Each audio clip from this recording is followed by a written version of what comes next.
I'm your host with the most local 23, joining me for The Cursed Prince, Chapter 1. Stay by default name.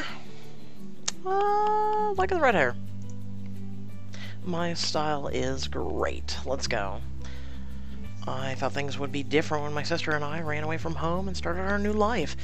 But here we are, just another school day in this boring English town down under a creepy old castle. I've never really felt like I fit in here, being American and all. But then again, sometimes I feel like something in this town is calling out to me. Is that strange, or am I strange? This place sucks. At least I have a nice home and a packed bookshelf, although I've actually read all these books a dozen times. I just have enough time to go to the bookstore before school. There's a huge explosion. It sounds like it came from the kitchen. Kaylee? Run downstairs to the kitchen. It's filled with thick smoke. You can't see anything. Yikes. I'll open the window. You open the window and let in some fresh air. Kaylee's crouching in the corner, coughing. She gives you a thumbs up. I was working on a self-flipping pancake robot. It still has a few kinks to work out. That's my sister. Genius with robots, not so great with the real world, but I love her. We're going on 5 years without our parents around. It's amazing you haven't burned down the house yet. The day is young, sweet stuff. Speaking of which, shouldn't you be at school? I can't be looking like this and smelling like smoke. Oh, where? Just in the kitchen, just shifting outfits, yeah. Something bright, something sharp. So the only one is this one. Artsy. Something bright. Let's go with something sharp. This makes me feel like I'm one of the cool kids. Henrietta, I'm about to hit the switch on a Pancake Bot 2.0.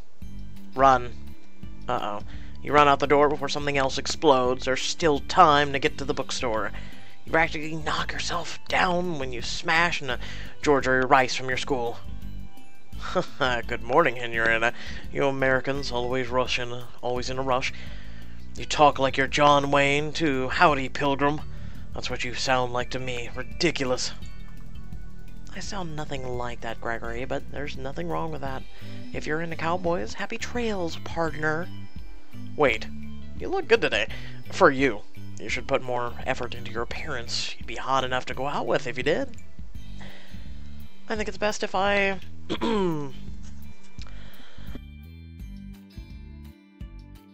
have a coughing fit. I think it's best if I try to be polite, play along with him, take an aggressive stance, play along. Oh, wow. You really know how to get me going, Gregory. I think you should close your eyes and count to 10, and you'll get a big surprise. No peeking. Okay, really. 1, 2, 3, 4. Quietly run down the street, turning the corner before he reaches 10. You make your way quickly to the bookstore. There's still time. Gregory runs and catches up with you. Hey, wait, Henrietta! Where do you think you're going? Let me walk you to class. Him and his long legs. Gregory always gives me the creeps. He doesn't know what no means. This looks like you're trying to break my heart, Henrietta. Oh, great. I should try to be nice. I'm just running late today, Gregory. We'll see each other at school, I'm sure. Thanks for offering to walk me to class, but I'm fine. See ya. I suppose we'll have to see each other later, then. Gregory folds his arms and pouts. Walk briskly to the bookstore. You wonder if Marjorie has gotten any new shipments in this week. Hello, Henrietta. It's good to see you, my dear. Hi, Marjorie. How's your sister? Oh, the usual. She's working on something secret. There are explosions daily because she's not focused on cooking properly. I need a book to get me through the weekend. I'm sure you do. Is that strange, boy Gregory Rice bothering you again? I saw him follow you. You know he vandalized my store once? Seriously? Well... He vandalized your store? He damaged your store? Why on earth would he do that? Because he's a mean, rotten boy, of course. Someday he'll get what he deserves. So tell me, Henrietta, what kind of book are you looking for? I'm sure I've got something you like. I prefer Adventure, romance, scary stories.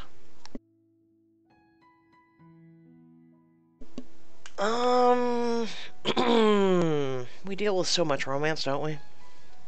In all of these books, it's romance, romance, romance. Is it him? Is it her? Is it who? What? When? Where? Who would be Mr. or Mrs. Right? I'm gonna go with scary story. Give me nightmares, Marjorie. Something super spooky. I wouldn't have guessed that from you, Henrietta, but if it's the fright you want, well, as a matter of fact, my dear, I have the perfect book for you. It happens to be based on a local legend. Oh? Yes, it's about the Cursed Prince. Some say it's more than a legend, it's ancient history. Are you the some? Actually, my dear, I have my doubts, but it's definitely a good read. Enjoy. Later that morning. Jeez, I've been through a lot in my life, but nothing as painful as this. Math class. Oh, come on. Okay, at least the math and science genius, I prefer reading. Hey, are you listening to me, Henrietta? I was telling you about what I did this weekend. It's like you're not even listening to me. Gregory again. I should be nice. Oh yes, Gregory, I'm hanging on every word. I just don't want you to get in trouble if the teacher hears us talking in class. Oh, don't worry about that. Sweet stuff, I can handle the teacher. Why did you call me that? I heard your sister call you sweet stuff once.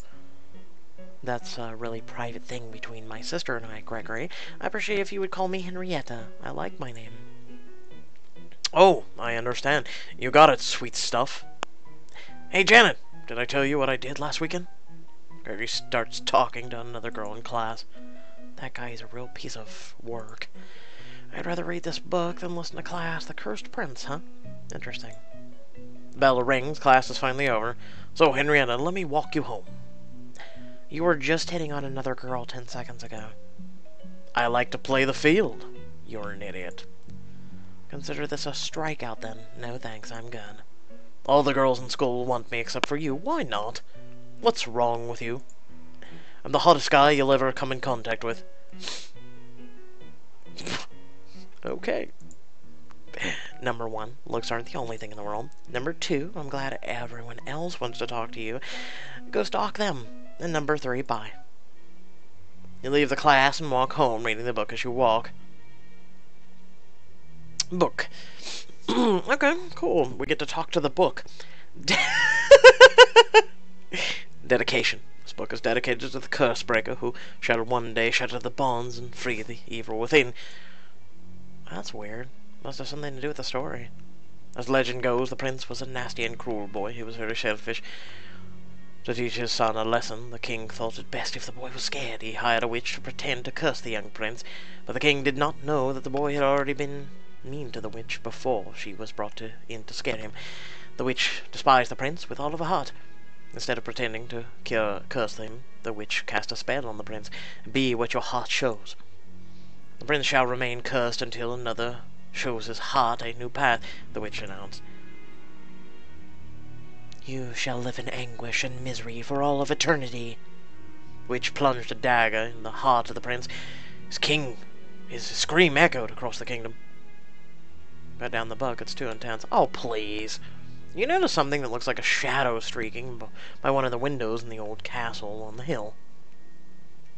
It's a ways away, but you squint and swear you can almost see it. Yeah, look at these windows.